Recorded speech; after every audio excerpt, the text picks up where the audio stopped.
Latest programme కోసం bell icon ని click చేయండి. దేవుడి దీవెనని పొందండి.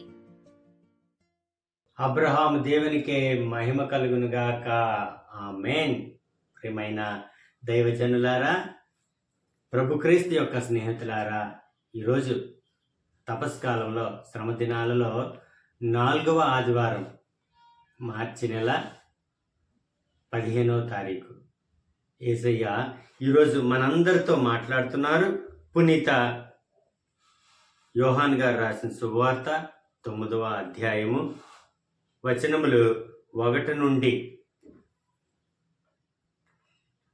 యేసు మార్గమును పోవచ్చు ఒక పుట్టి గుడ్డివాడైన ఒక మనుజుని చూసెను.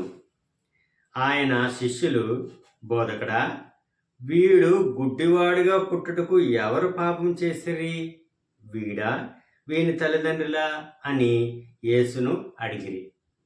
అందుకు యేసు, వీడు గాని వీని తల్లిదండ్రులు గాని పాపం చేయలేదు, దేవుని కార్యం వీని యందు బయలుపరచుటకై వీడు గుడ్డివాడుగా పుట్టెను. పగటి వేళనే నన్ను పంపిన వాని పనులు మనము చేయుచుండవలను. రాత్రి దగ్గర వచ్చుచున్నది, అప్పుడు ఎవడనూ పని చేయలేడు. ఈ లోకమున నేను ఉన్నంతకాలము నేను లోకమునకు వెలుగును అని పలికి నేల మీద ఉమ్ము వేసి ఆ ఉమ్ముతో మట్టిని కలిపి ఆ మట్టిని గుడ్డివాని కన్నుల మీద రాసి, వెళ్ళి సిలోయాము కోనేటిలో కడుక్కొనుము అని చెప్పాను.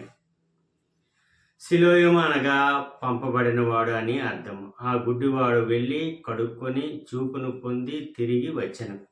అప్పుడు వాని ఇరుగు పొరుగు వారు, అంతకు పూర్వం వాడు భిక్షమెత్తుకొనుట చూసిన వారును, కూర్చుండి భిక్షకుడవు భిక్షమడుక్కున్నవాడు వీడు కాడా అనిరి. కొందరు అవును వీడే అనిరి. మరికొందరు వీని వలె ఉన్నాడు అనిరి. కానీ వాడు మాత్రము అతనిని నేనే అని చెప్పాను. నీకు చూపు ఎట్లు కలిగినది అని వారు అడిగిరి. అందుకు వాడు, యేసు అను మనుషుడు మన్ను కలిపి నా కన్నుల మీద రాసి, వెళ్ళి సిలోయాములో కడుక్కొనుము అని చెప్పాను. నేను వెళ్ళి కడుక్కొనగా నాకు చూపు కలిగినది అని చెప్పాను. అతడు ఎక్కడ ఉన్నాడు అని వారు అడిగిరి. నాకు తెలియదు అని వారు పలికెను. అంతటా వారు చూపును పొందిన ఆ గుడ్డివాడిని పరిసయ్యుల యొద్దకు తీసుకుని పోయి, యేసు మట్టిని కలిపి వాని కన్నులు తెరిచిన రోజు విశ్రాంతి దినము, అందుచే పరిసయ్యులు కూడా వానిని, నీకు ఎట్లు చూపు వచ్చినది అని అడిగిరి. ఆయన, కలిపిన మట్టిని నా కన్నుల మీద రాసెను, నేను కడుక్కొంటిని, నాకు చూపు కలిగినది అని వాడు వారితో చెప్పాను. ఇతడు విశ్రాంతి దినమును పాటించలేడు గనుక దేవుని వద్ద నుండి వచ్చినవాడు కాడు అని కొంతమంది మనుషులు పరిసయ్యులు అనిరి. కానీ మరికొందరు, పాపి అయిన మనుషుడు ఇట్టి అద్భుత కార్యములు ఎట్లు చేయగలడు అనిరి. ఇట్లు వారిలో భేదాభిప్రాయములు కలిగెను. వారు మరలా ఆ గుడ్డివాని అతడు నీకు కన్నులు తెరిచినందుకు అతనిని గురించి నీ అభిప్రాయం ఏమి అని అడిగింది. ఆయన ఒక ప్రవక్త అని వాడు చెప్పాను. వాడు గుడ్డివాడై ఉండెనని, ఇప్పుడు చూపును పొందెనని యూదులు నమ్మక వాని తల్లిదండ్రులను పిలిపించి, వీడు మీ కుమారుడా, వీడు గుడ్డివానిగా పుట్టిన, అట్లయినా వీడు ఇప్పుడు ఎట్లు చూడగలుగుచున్నాడు అని అడిగిరి. అందుకు వాడు తల్లిదండ్రులు, వీడు మా కుమారుడే, వీడు పుట్టి గుడ్డివాడు, అంతవరకు మాకు తెలియను. కానీ ఇప్పుడు ఎట్లు చూడగలుగుచున్నాడో, ఎవడు వీనికి దృష్టినిచ్చినో మాకు తెలియదు. వాడు వయస్సు వచ్చిన వాడు, వానినే అడుగుడు, తన సంగతి తానే చెప్పుకొనగలడు అనిరి. వాని తల్లిదండ్రులు యూదులకు భయపడి అట్లనిరి. ఎలైనా ఆయన్ను క్రీస్తు అని అంగీకరించు వారిని ప్రార్థనా మందిరము నుండి వెలివేయవలయునని యూదులు నిర్ణయించుకొనిరి. అందుచేతనే వాని తల్లిదండ్రులు, వాడు వయసు వచ్చిన వాడు వానిని అడుగురు అని చెప్పిరి.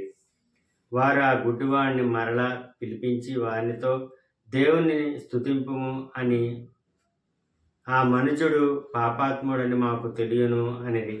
అందుకు వాడు, ఆయన పాపాత్ముడో కాడో నాకు తెలియదు, కానీ ఒకటి మాత్రము నాకు తెలియను, నేను గుడ్డివాడినై ఉంటిని, ఇప్పుడు చూడగలుగుచున్నాను అనెను. వారు వానిని, అతడు నీకేమి చేసెను, నీ కన్నులు ఎట్లు తెరిచెను అని ప్రశ్నించరి. అందుకు వాడు, ఇంతకు మునిపే చెప్పితిని, కానీ మీరు వినిపించుకొనట్లేదు, మరలా ఎందుకు వినగోగుచున్నారు? మీరు కూడా ఆయన శిష్యులు కాగోరుచున్నారా ఏమి అని పలికెను. వారు వానిని దూషించుచు, నీవే వాని శిష్యుడవు, మేము మాత్రము మోషే శిష్యులము, దేవుడు మోషేతో సంభాషించినని మేము ఎరుగుదము, కానీ ఇతడు ఎక్కడ నుండి వచ్చనో మేము ఎరుగము అనిరి. అందుకు వాడు, ఆయన నాకు దృష్టినిచ్చెను, ఆయన ఎక్కడ నుండి వచ్చనో మీరు ఎరుగకపోవుట ఎంత ఆశ్చర్యకరము. దేవుడు పాపులను ఆలకింపడని మనము ఎరుగుదము, కానీ ఆయనను ఆరాధించుచు ఆయన చిత్తమును నెరవేర్చు వానిని ఆయన ఆలకించును. ప్రపంచ ప్రారంభము నుండి నేటి వరకు ఎవడను పుట్టి గుడ్డివానికి దృష్టిని ఇచ్చినట్లు విని ఉండలేదు. ఆయన దేవుని యొద్ద నుండి వచ్చిన వాడు కాని ఎడల ఏమీయును చేయజాలడు అని వానితో చెప్పెను. అందుకు వారు, పాపకోపములో జన్మించిన నీవు మాకు బోధింప బయలుదేరితివా అని వానిని వెలివేసిరి. ఇది ప్రభు అయిన క్రీస్తుని యొక్క వాక్కు. క్రీస్తు ప్రభువా మీకు స్తుతి మహిమ కలుగునుగాక. ఆమేన్. ప్రియమైన దైవజనులారా, ఈరోజు పుట్టి గుడ్డివానికి దుష్టి దానము యేసయ్య చేస్తున్నారు. ఇది కని విని ఎరుగని గొప్ప కార్యము. క్రీస్తు ముందు కానీ, క్రీస్తు తర్వాత కానీ, ఇప్పుడు కానీ ఇది ఎప్పుడూ జరగలేదు. పుట్టి గుడ్డివానికి దృష్టి ఇవ్వడం అంత సామాన్యమైన విషయం కాదు. అయితే ఈ విషయం జరిగింది అనగానే అటు పరిచయులు, ధర్మశాస్త్ర బోధకులు, వీళ్ళందరూ చాలామంది ప్రజలు కూడా ఆశ్చర్యపడ్డారు. ఏంటంటే పుట్టుగుడ్డివాడు మరలా చూపును పొందటం ఏంటండి అని. ఈ పరిచయులు, ధర్మశాస్త్ర బోధకులు వాళ్ళు ఏం చేసేవారు, ఆయనకు వ్యతిరేకంగా ఈయన బెల్జబూలని, రకరకాల ఇదని అదని, ఈయన పాపాత్ముడని, లేకపోతే ఈయన ఆయన సత్శక్తితో ఏం చేయలేదని, ఇలా వాళ్ళకి నచ్చినట్టు ఆయన కోసం చెడుగా ప్రసారం చేసేసేవారు. ఈయన విశ్రాంతి దినాన్ని పాటించలేదు, ఈయన పాపాత్ముడైతే పుట్టుగుడ్డి వాడికి ఎలాగిచ్చాడండి చూపు.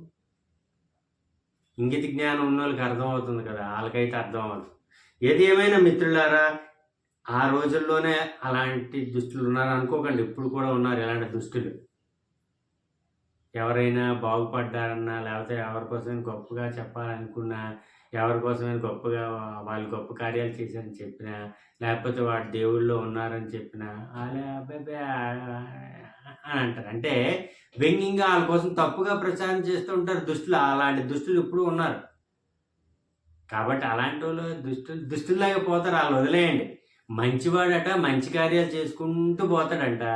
దుష్టులు ఎప్పుడు దుష్టుల కార్యాలు, దుష్టు పనులు, దుష్టు మాటలు మాట్లాడుకుంటూ పోతాడంట. ప్రైజ్ ద లార్డ్, హల్లెలూయా. కాబట్టి దుష్టులు మనం పట్టించుకోని అవసరం లేదు. ఈ పరిశుద్ధమైన రోజుల్లో, ఈ తపస్కాలంలో, ఈ యొక్క శ్రమ దినాల్లో మనం చేయాల్సిన పని ఒకే ఒకటి, విశ్వాసం, నమ్మిక. ప్రభు మీద విశ్వాసం ఉండాలి, నమ్మిక ఉండాలి. ప్రభువే మన రక్షకుడు, నా రక్షకుడు, నా కుటుంబానికి, నాకు నా ప్రభువే నా రక్షకుడు అని మనం నమ్మి విశ్వసించి దేవుని మహిమను మనం పొందుతాం. నమ్మిన, విశ్వసించిన దేవుడు మేము దీవించునుగాక. Amen. God bless you all.